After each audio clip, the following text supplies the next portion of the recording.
ਦਬੜਾ ਸਿੱਧਾ ਘਰ ਹੁਣ ਦਬੜਾ ਸਿੱਧਾ ਘਰ नहीं भाई का से लेकर आए चाय पानी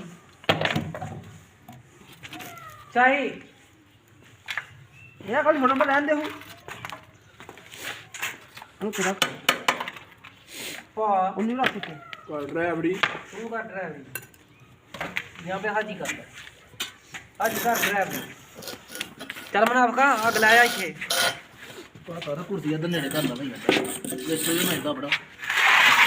बल्ले बल्ले बस बस बस बस चलो ए भाइयों को छोड़ खावे पीने वाले